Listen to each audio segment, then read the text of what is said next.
आप सभी की अर्जी भी मैंने लगा दी है। माता रानी आपको भी जल्द से जल्द अपने दरबार में दर्शन करने के लिए बुलाएं। ये दोस्तों गुलशन कुमार जी द्वारा चलाया गया लंगर। भैया भवन तक के लिए कितना रुपये लगता है? भवन तक का 1250 थे। हनुमान जी को रास्ते में चलते चलते प्यास लगी तो हनुमान जी ने माता वैष्णो देवी से कहा कि दोस्तों रास्ते में आपको पूरे रास्ते में इस तरह से दुकानें मिल जाएंगी, आप खाने पीने से। अंकल जी कितने रुपए हैं जाने के? 540 जाने के। जब माता वैष्णो देवी भैरवनाथ जी से बचने के लिए पर्वत को प्रस्थान कर रही थी आराम से श्री राम जी को देखकर माता वैष्णो भी उन पर मोहित हो जाती हैं और उनसे बहुत ही सुंदर, बहुत ही प्यारा नज़ारा है अर्ध कुमारी जी का। यहाँ से आपको एक चीज़ और दिखाते हैं। यहाँ से ना पूरा गाँव में भैरवनाथ नाम का एक तांत्रिक रहता था, जो दोस्तों काफ़ी देर चलने के बाद हमें माता रानी का भवन दिख गया है। ये भैरव बाबा जी के दर्शन करने के लिए यहाँ से उड़न खटोला रोपवे बोल सकते हैं आप। दोस्तों माता रानी के हम दर्शन करके वापस आ चुके हैं और माता रानी ने बहुत ही अच्छे दर्शन दिए हैं। आप मेरे चेहरे की स्माइल से माता रानी के भवन का ये रात का नज़ारा है। जय माता दी दोस्तों, गुड मॉर्निंग, सुप्रभात। दोस्तों मैं आपका दोस्त रवि गुप्ता हाजिर हूँ आपके सामने एक नया वीडियो लेकर। दोस्तों आज मैं आपको दर्शन कराने वाला हूँ श्री माता वैष्णो देवी जी के। दोस्तों इस वक्त मैं खड़ा हूँ न्यारका कॉम्प्लेक्स में, जो कि कटरा में स्थित है और ये रन किया जाता है श्री माता वैष्णो देवी साइन बोर्ड के द्वारा। दोस्तों अगर आप इस विंटर प्लान कर रहे हैं माता वैष्णो देवी दर्शन करने के लिए अपने दोस्तों के साथ, अपने फैमिली के साथ, तो ये वीडियो बहुत ही खास होने वाली है आप लोगों के लिए, क्योंकि इस वीडियो के माध्यम से मैं आपको जानकारी दूंगा आप कहाँ ठहर सकते हैं कम से कम पैसों में और कहाँ स्टे ले सकते हैं, होटल आपके लिए सही रहेगा या धर्मशाला। दोस्तों इस वक्त मैं खड़ा हूँ न्यारका कॉम्प्लेक्स में, जो कि श्री माता वैष्णो देवी के द्वारा साइन बोर्ड के द्वारा रन किया जाता है। इसमें आपको 150 रुपये में डोमेट्री मिल जाएगी सिंगल के लिए। अगर आप फैमिली के साथ हैं तो आपको रूम मिल जाएगा अवेलेबल मात्र 800 रुपये में। दोस्तों अगर आप मेरे चैनल पर नए हैं तो चैनल को सब्सक्राइब कर दें और वीडियो को लाइक कर दें। दोस्तों अब हम अपनी यात्रा शुरू करते हैं। एक बार जयकारा लगा दी, बोल वैष्णो मैया की जय। दोस्तों आपको न्यारका कॉम्प्लेक्स बस स्टैंड के पास कटरा में ये यात्रा पंजीकरण मिल जाएगा, रजिस्ट्रेशन काउंटर। यहाँ से आप रजिस्ट्रेशन करवा सकते हैं। बिना कार्ड के आपकी यात्रा आगे नहीं बढ़ेगी, तो इसलिए आप यहाँ से पहले कार्ड बनवा लें, उसके बाद अपनी यात्रा को शुरू करें। दोस्तों हमने पहले अपना RFID कार्ड बनवा लिया था और इसके लिए आपको कोई भी शुल्क नहीं देना होता है, सिर्फ आप आधार कार्ड दीजिए, वो आपको कार्ड बनाकर दे देंगे। दोस्तों हम अपनी यात्रा के पहले पड़ाव दर्शनी दरवाजा के पास आ गए हैं। अब इस तरह से लाइन में लग के माता रानी के भवन के लिए आगे बढ़ सकते हैं। हाँ भैया कार्ड की एंट्री। जयकारा शेरावाली का बोल सच्चे दरबार की। दोस्तों देख सकते हैं आप बहुत ज़्यादा भीड़ है। भीड़ बहुत है। दर्शन पॉइंट पे 11:40 हो रहे हैं। ये रहा पीछे दर्शनी दरवाजा, आप भीड़ देख सकते हैं, बहुत ज़्यादा भीड़ है यहाँ। बहुत भीड़ है। जैसे आप दर्शनी दरवाजा से अंदर आएंगे आप यहाँ पर अपने बैग जमा कर सकते हैं 50 रुपये में 24 घंटे के लिए। हमने दोनों ने अपने बैग यहाँ पर जमा कर दिए हैं। चल सकते हैं आगे की यात्रा शुरू करते हैं। दोस्तों इस तरह से आपको फ़ोटो क्लिक कराने के लिए यहाँ पे शॉप मिल जाएंगी, फिर साथ के लिए यहाँ पर आप मसाज भी करा सकते हैं। यहाँ पर ये मंदिर है, दर्शन कर लीजिए आप लोग। चलिए चलते हैं आगे। यहाँ पर भी आप फ़ोटो वगैरह क्लिक करा सकते हैं। ये दोस्तों गुलशन कुमार जी द्वारा चलाया गया लंगर, जो कि 24 घंटे चलता है गुलशन कुमार जी द्वारा। हमें लंगर में खाना तो नहीं खाना, इसलिए चलते हैं हम आगे की यात्रा शुरू करते हैं अपनी। दोस्तों अगर आप चलने में असमर्थ है, बूढ़े बुजुर्ग हैं, तो आप घोड़ा भी कर सकते हैं। यहाँ से घोड़े ऊपर जाने के लिए भैया भवन तक के लिए कितना रुपये लगता है?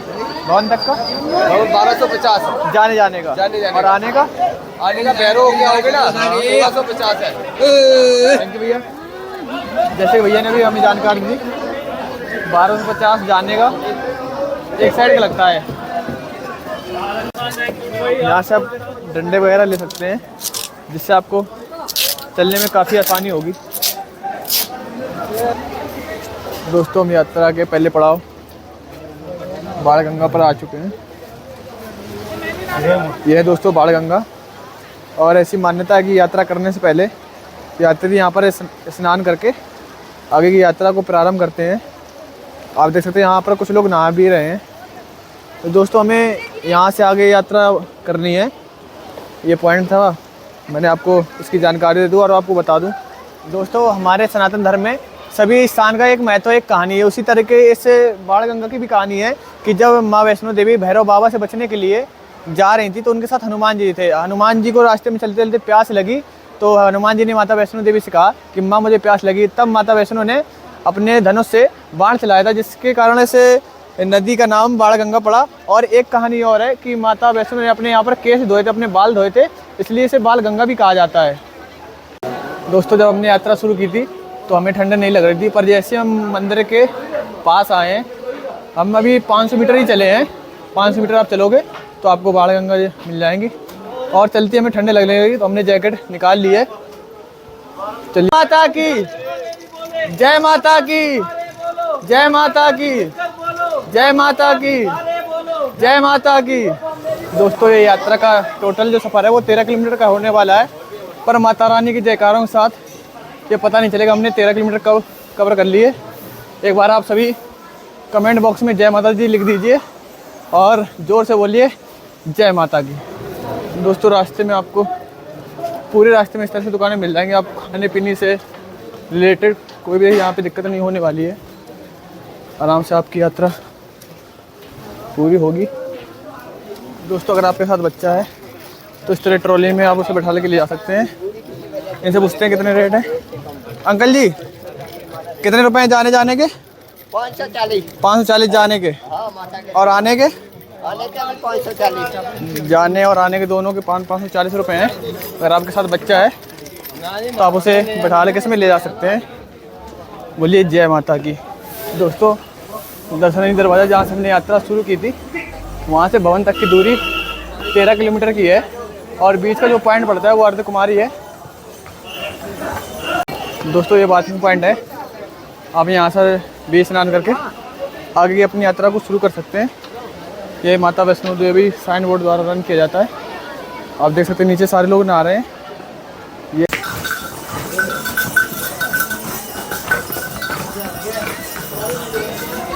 दोस्तों 2 से 2.5 किलोमीटर चलने के बाद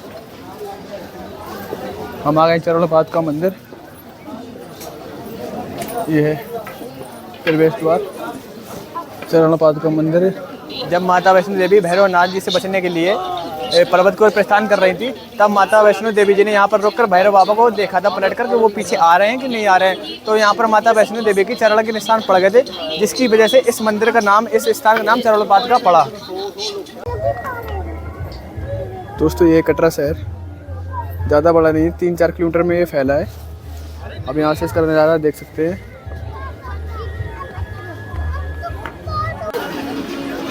दोस्तों चलते चलते हमें दोबारा से गर्मी लगाई है। जब हम चले थे तो ठंड लग रही थी, पर धूप भी निकली और चलने की वजह से थोड़ा गर्मी लग रही है। पर अगर आप आ रहे हैं तो आप जैकेट और स्वेटर लेके आएँ, क्योंकि यहाँ पर जो सुबह शाम की ठंड बहुत है।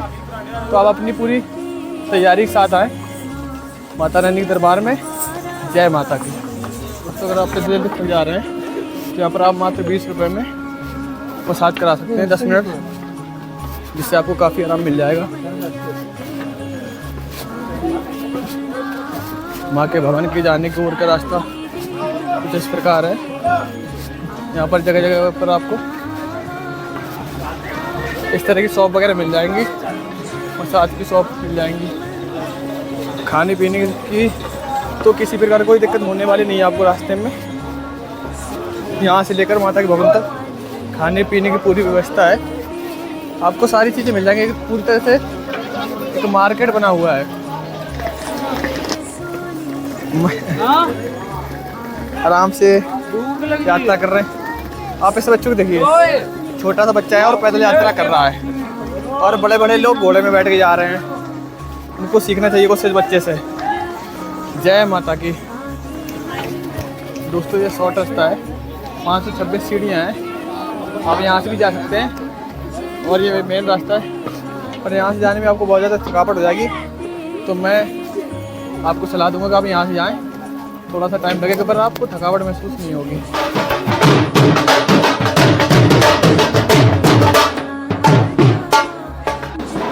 दोस्तों चलते चलते मैं आपको माता वैष्णो देवी की एक कथा सुनाता हूँ। शॉर्ट में बताऊँगा आपको। माता वैष्णो देवी का जन्म दक्षिण भारत में रत्ना सागर के यहाँ पे हुआ था। उनका बचपन का जो नाम था वो त्रिकुटा था। वो वैष्णव पंथ में उन्होंने जन्म लिया था, इसलिए वो बाद में वैष्णवी कहलाई। दोस्तों माता वैष्णो जब बड़ी हुई तो उन्होंने अपने पिताजी से रामेश्वरम तट पर तपस्या करने के लिए कहा। ये बात त्रेता युग की है, जब प्रभु श्री राम अपनी धर्मपत्नी माँ सीता जी को लेने लंका की ओर रामेश्वरम से प्रस्थान कर रहे थे। जब प्रभु श्री राम माता वैष्णो जी को रामेश्वरम तट पर तपस्या करते हुए देखते हैं तो उनसे मुलाकात करते हैं। प्रभु श्री राम जी को देखकर माता वैष्णवी उन पर मोहित हो जाती हैं और उनसे कहती हैं कि मुझे भी आप अपने साथ ले जाइए। तो इस पर प्रभु श्री राम जी कहते हैं कि मैं अपनी पत्नी सीता जी को छुड़ाने लंका जा रहा हूँ और मैं पत्नी करता हूँ, और मैं जब वहाँ से वापस आऊँगा अगर आपने मुझे पहचान लिया तो मैं अपने साथ आपको ले चलूँगा। प्रभु श्री राम माता सीता जी को छुड़ाकर लंका से जब वापस आते हैं तो माता वैष्णवी उनकी दीक्षा कर रही होती है, जिससे प्रभु श्री राम माया रूप ले लेते हैं, जिसकी वजह से माता वैष्णवी उनको पहचान नहीं पाती। जिसके बाद प्रभु श्री राम जी कहते हैं कि कोई बात नहीं, आपने मुझे नहीं पहचान पाया, पर आप जाकर आप त्रिकुटा पर्वत पर तपस्या कीजिए और सिद्धि को प्राप्ति कीजिए। मैं कलयुग में कलकली देव का अवतार लूँगा तो आपसे शादी करूँगा। आप जाकर त्रिकुटा पर्वत पर वास कीजिए और मानव जाति का कल्याण कीजिए। जब से ऐसी मान्यता है कि माता वैष्णवी यहाँ पर त्रिकुटा पर्वत पर आकर बस गई। दोस्तों ये माता रानी की कहानी थी जो मैंने शॉर्ट में बताई। आगे की कहानी आपको आगे बताऊँगा। दोस्तों अगर आपको वीडियो अच्छी लग रही है तो वीडियो को लाइक कर दें, अगर चैनल पर नए हो चैनल को सब्सक्राइब कर दें और अपने दोस्तों को जरूर शेयर करें ताकि ये जानकारी उन सब तक पहुँचे। जय माता की जयकारा, शेरावाली का बोल, सच्चे दरबार की जय। दोस्तों अगर आपको थकावट लगे तो इस तरह से आप बैठकर अपनी यात्रा को आगे बढ़ा सकते हैं, जिससे आपको थकावट भी महसूस नहीं होगी और आपसे यात्रा भी आसानी से हो जाएगी। जय माता की। दोस्तों हम आ गए हैं अर्धकुमारी। यहाँ से हमारी आधी यात्रा कंप्लीट होती है। ये घोड़े पिट्ठू वाले जितने भी हैं इसके आगे उन्हें जाने की इजाज़त नहीं है। इसके आगे आप ई रिक्शा, बैटरी कार चलती हैं, उनसे आप जा सकते हैं। ये इंद्रप्रस्थ भोजनालय जो कि रन किया जाता है माता वैष्णो साइन बोर्ड द्वारा। आप यहाँ पर कुछ खा पी सकते हैं। दोस्तों वो रहा इंद्रप्रस्थ भोजनालय। अभी हम वहाँ से आए हैं और जैसे आप आगे आएंगे आपको यहाँ पर दो रास्ते मिल जाएंगे। एक है हेमकोटी मार्ग, एक है हाथी माता मार्ग जो कि 6.5 किलोमीटर है और ये 5.5 किलोमीटर है। अगर आप यहाँ से जाएंगे तो आपको अर्धकुमारी मंदिर नहीं मिलेगा, और अगर यहाँ से जाएंगे तो अर्धकुमारी मंदिर होते हुए वापस वहाँ से दोबारा इस मार्ग पर ज्वाइन कर सकते हैं। यहाँ से हाथी घोड़े पिट्ठू आगे कुछ नहीं जाता है। आपको यहाँ से अगर जाना है तो माता भवन बैटरी कार चलती हैं, आप उससे जा सकते हैं। चलिए मैं आपको बैटरी कार के प्राइस बता देता हूँ। उसके बाद हम इसी रास्ते से जाएंगे, अर्धकुमारी माता का दर्शन करेंगे और वापस से इस रास्ते से इसी मार्ग को ज्वाइन करेंगे जो कि हेमकोटी मार्ग है। दोस्तों यहाँ से आप अर्धकुमारी से बैटरी कार के द्वारा माता के भवन तक जा सकते हैं, जिसकी टिकट आपको यहाँ से लेनी पड़ेगी। आप ऑनलाइन भी ले सकते हैं, ऑफलाइन भी ले सकते हैं इसकी टिकट। और इसकी प्राइस आपको मैं आगे बताता हूँ। प्राइस कितनी है गाड़ी की?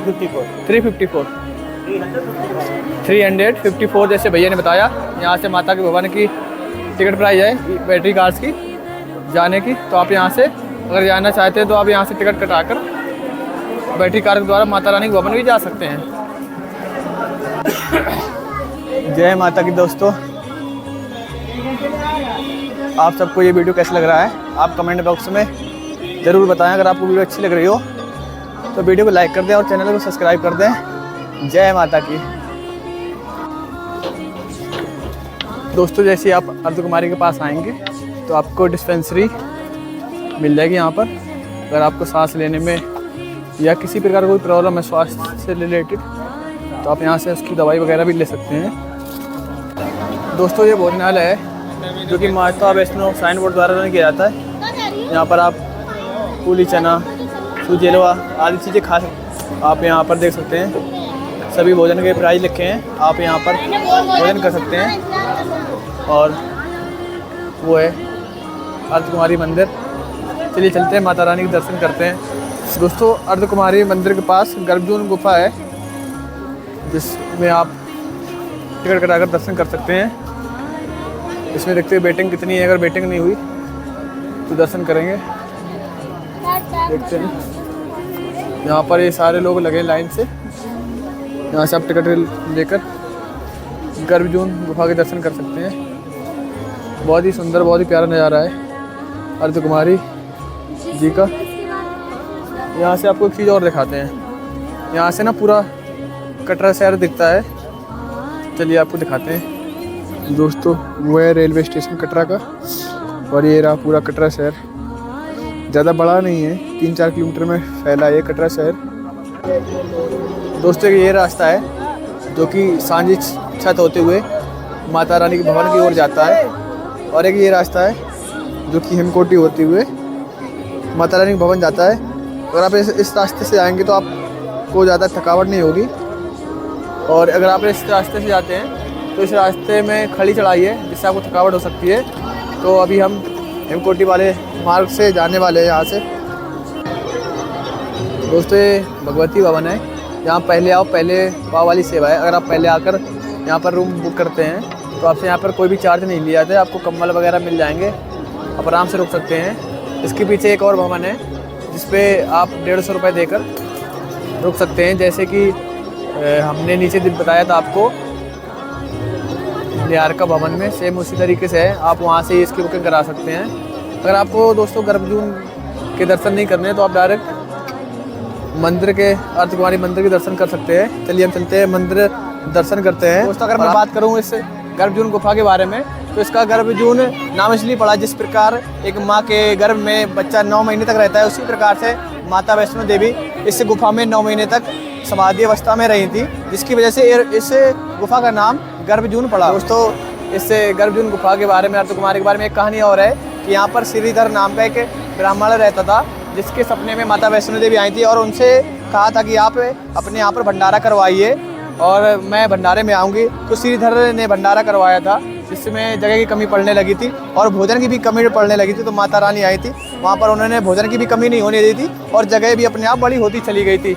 वहाँ उसी गांव में भैरवनाथ नाम का एक तांत्रिक रहता था जो कि उसी भंडारे में आया था और जिसने माता रानी को कन्या रूप में पहचान लिया था कि वो आदि शक्ति हैं। तो जिसका पीछा करते करते वो इस पर्वत की ओर आया। तो माता वैष्णो देवी जी ने हनुमान जी को आदेश दिया कि वो इस गुफा में 9 महीने तक समाधि अवस्था में तपस्या करेंगी। अगर भैरवनाथ यहाँ पर आता है तो वो उन्हें यहाँ पर रोक कर रखे। दोस्तों इस यात्रा से जुड़ी जो आगे की कहानी है वो हम चलते चलते आपको आगे रास्ते में बताएंगे। तो चलिए हम चलते हैं आगे रास्ते में। ये रहा माता रानी के भवन जाने का रास्ता, ये दोस्तों भवन जाने का रास्ता।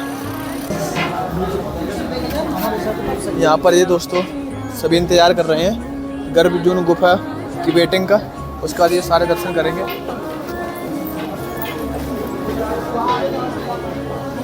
जयकारा शेरावाली का, बोल साचे दरबार की जय। दोस्तों पहले मैंने इंद्रप्रस्थ के पास आपको जानकारी दी थी कि आप माता रानी के दर्शन करने के बाद अर्धकुमारी जी के यहाँ से दोबारा हिमकोटी वाले मार्ग के द्वारा से ज्वाइन कर सकते हैं। तो ये वो रास्ता है, चलिए चलते हैं आगे माता रानी के भवन की ओर। ये रहा मेरा दोस्त शिवम, ये भी आज हमारे साथ है यात्रा में माता रानी जी के। दोस्तों ये आप देख सकते हैं बैटरी कार। अगर आप बैटरी कार इन चीज़ों को लुत्फ उठाना चाहते हैं तो आपको पहले ही ऑनलाइन बुकिंग करनी पड़ेगी।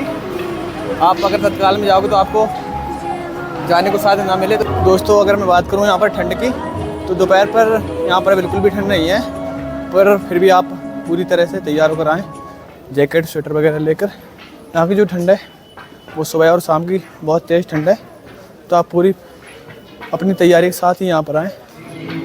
दोस्तों अगर माता रानी के दर्शन करने आ रहे हैं सबसे पहले आपको आना पड़ेगा कटरा। कटरा आप बाई रोड आ सकते हैं, बाई ट्रेन आ सकते हैं। अगर मैं इसकी बात करूं नज़दीकी एयरपोर्ट की, तो वो हमें पड़ने वाला है जम्मू।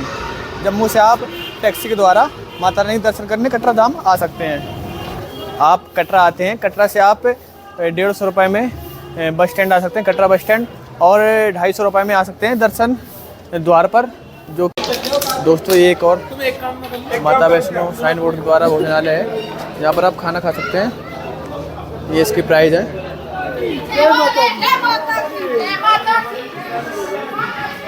जयकारा शेरावाली का, बोल सच्चे दरबार की जय। दोस्तों काफ़ी देर चलने के बाद हमें माता रानी का भवन दिख गया है, आप सभी दर्शन कर लीजिए। बोल वैष्णो मैया की जय। अगर आपको ये वीडियो अच्छी लग रही हो तो वीडियो को लाइक कर दें, अगर चैनल पर नए हो तो चैनल को सब्सक्राइब जरूर कर दें। अभी यहाँ से माता की भवन की दूरी 1 किलोमीटर है, चलिए चलते हैं आपको और एक पास से माता रानी के दर्शन कराते हैं। दोस्तों जैसे आप माता रानी के भवन के बहुत ही पास आ जाएंगे, इस तरह से आपको पार्वती भवन मिल जाएगा। अगर आपने नीचे सामान अपना लॉकर में जमा नहीं करा पाया है तो आप यहाँ पर अपना सामान जमा करा सकते हैं, और उसके बाद आप आगे माता रानी के दर्शन करने के लिए मंदिर भवन की ओर प्रस्थान कर सकते हैं। जय माता की। दोस्तों अगर आप नीचे से प्रसाद लेकर नहीं आए हैं तो ये पार्वती भवन जो है, यहाँ पर आप जहाँ सामान जमा करेंगे उसी के जस्ट सामने ये प्रसाद की दुकान है। यहाँ से आप प्रसाद ले, यही प्रसाद की दुकान, यहाँ से आप प्रसाद ले सकते हैं माता रानी के लिए। और ये रहा पार्वती भवन। दोस्तों जैसे आप पार्वती भवन से प्रसाद लेकर आगे की ओर आएंगे तो आपको ये भैरव बाबा जी के दर्शन करने के लिए यहाँ से उड़न खटोला रोपवे बोल सकते हैं आप, ये मिल सकता है। ये पर व्यक्ति की 100 रुपीज़ है आने और जाने के लिए। दोस्तों आप देख सकते हैं ये रहा उड़न खटोला, जिसके जरिए यात्री भैरव बाबा के दर्शन करने के लिए ऊपर की ओर जा रहे हैं।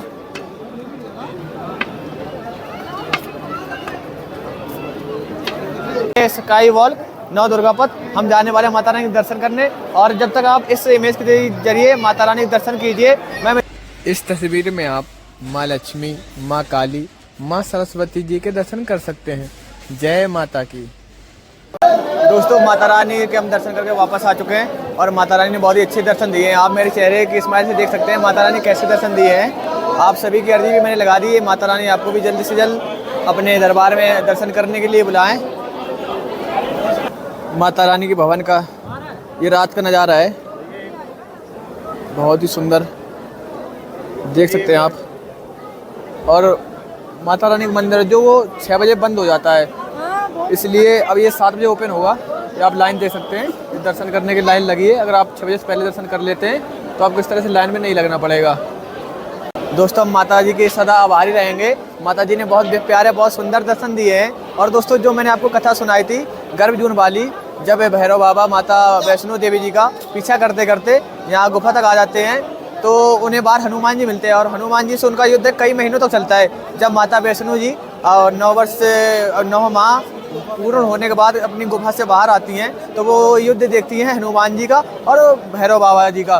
तो भैरव बाबा जैसी माता वैष्णो जी भी देखते हैं, तो देखने के बाद वो माता वैष्णो जी का हाथ पकड़ने की कोशिश करते हैं, जिससे क्रोधित होकर माता वैष्णो अपने त्रिशूल से उनका सर धड़ से अलग कर देती हैं। गुफा के अंदर एक ऐसी जगह है जहाँ पर बताते हैं कि बाबा भैरवनाथ का धड़ है और वो जो सिर है उनका ऊपर पर्वत पर है। बाबा भैरवनाथ का सर धड़ से अलग होने के बाद बाबा भैरवनाथ विनती करते हैं और क्षमा याचना करते हैं माता वैष्णो जी से और उनसे कहते हैं कि माता आप तो जगत जननी, आप सब जानती कि मैंने ये सारा किस लिए किया है। माता वैष्णो जी को पहले ही पता होता है कि बाबा भैरव सिर पे ये मोक्ष प्राप्ति के लिए कर रहे हैं। तो बाबा भैरवनाथ उनसे कहते हैं कि माँ अब मुझे दुनिया आपके दुश्मन के रूप में न जाने और मुझे आपके भक्त के रूप में जाने, आप मुझे कुछ ऐसा कीजिए जिससे मुझे आपके भक्त के रूप में पहचाना जाए। तो माता वैष्णो और बाबा भैरवनाथ को ये वरदान देती हैं कि जो भी भक्त मेरे दर्शन करने के पश्चात आपके दर्शन करेगा उसकी यात्रा पूर्ण मानी जाएगी, अन्यथा उसकी यात्रा पूर्ण नहीं मानी जाएगी। तो इसलिए जो भी श्रद्धालु माता वैष्णो जी के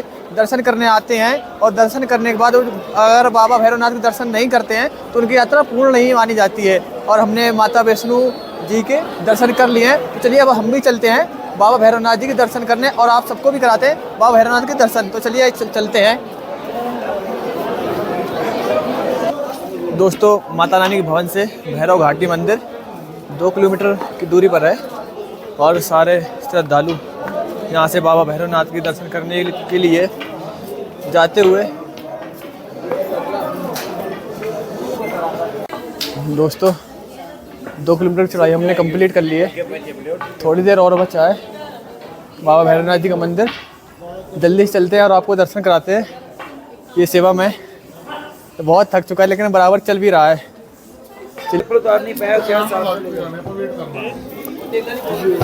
दोस्तों हमने भैरव बाबा के लिए प्रसाद ले लिया है, आप यहाँ पर से प्रसाद ले सकते हैं। चलिए चलते हैं मंदिर पे, यहाँ से बस 5 मिनट दूरी पर है, आपको दर्शन कराते हैं बाबा भैरवनाथ जी के।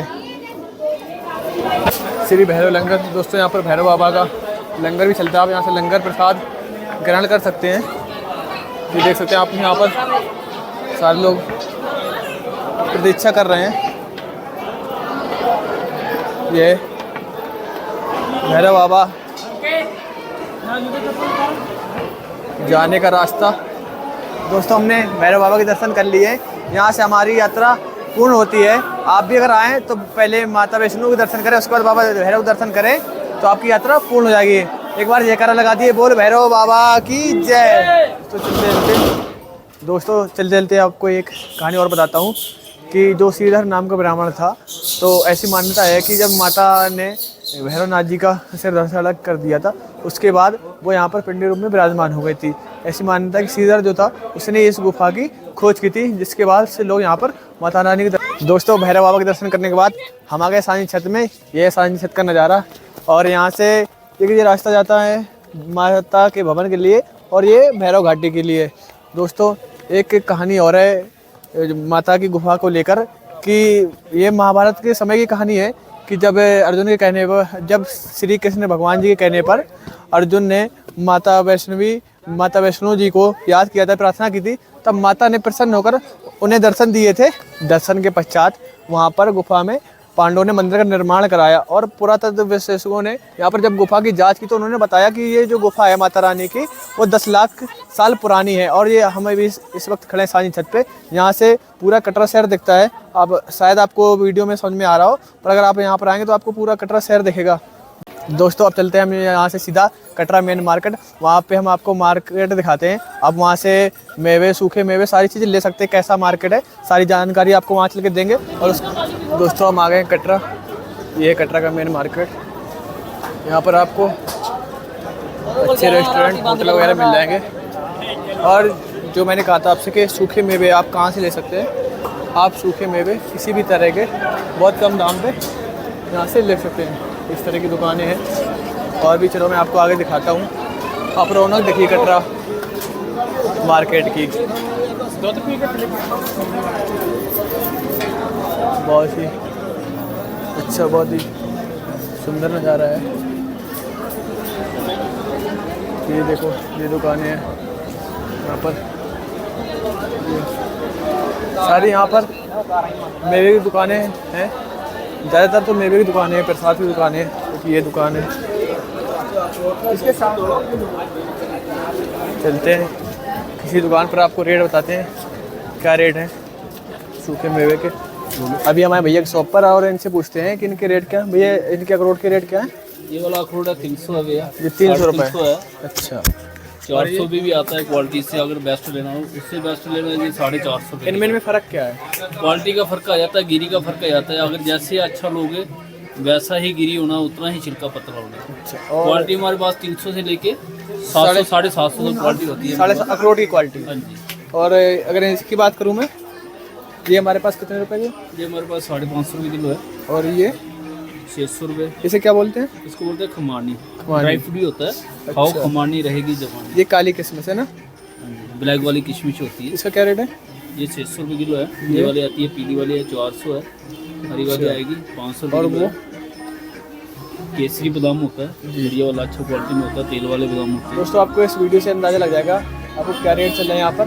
और आप पर भैया की शॉप पर यहाँ पर ले सकते हैं। इनकी शॉप जो है मेन मार्केट पर है, आप आराम से यहाँ पर आके इनसे ले सकते हैं। बहुत सारी चीज़ें हैं। ये अपनी शॉप का नाम क्या है? रेड ड्राई फ्रूट है हमारे पास। ये भी क्वालिटी आती है, एक क्वालिटी आती है। अखरोट भी बढ़िया होता है, एक नंबर का क्वालिटी होता है। इसका क्या होता है कि बिल्कुल हल्का सा दबाने से ना आराम से ऐसे करके शिवम। आराम से तोड़ोगे ना तो पूरा का पूरा ओपन गिरी बाहर आ ये जाएगा। देख सकते हो, आपको हाथ से दबाने से इसकी क्वालिटी बहुत अच्छी है। अगर आप हाथ से भी दबाओगे ना तो आराम से टूट जाता है। और गिरी नहीं करते इसमें। दांत कई एक ऐसे जिसमें दांत टूट जाते, पर आप अगर हाथ से भी दबाओगे ना, इसकी आप गिरी देख सकते हैं कितनी बड़ी गिरी है। और यहाँ पर आपको तरह सारे प्रसाद मिल जाएंगे। आप चंदन वगैरह और जो भी है धागे के अलावा सारी चीज़ें आप यहाँ से ले सकते हैं। थैंक यू भैया टाइम देने के लिए। आप आइए कटरा शहर और आपको यहाँ का नज़ारा देख सकते हैं, बहुत ही प्यारा है। आइए घूमिए और माता रानी के दर्शन कीजिए। चलिए चलते हम आगे, आपको दिखाते हैं फव्वारा चौक। दोस्तों इस वक्त खड़े हम फव्वारा चौक के पास कटरा में, और अपनी यात्रा को हम यहीं पे समाप्त करते हैं। अगर आपको वीडियो अच्छी लगी हो तो वीडियो को लाइक कर दें, चैनल को सब्सक्राइब कर दें, ताकि आपको ऐसी इस तरह की वीडियो मैं आपको दिखाता रहूं। और जल्दी मिलते हैं किसी नए ब्लॉग में नई यात्रा के साथ। तब तक के लिए जय माता दी, जय जय श्री राम।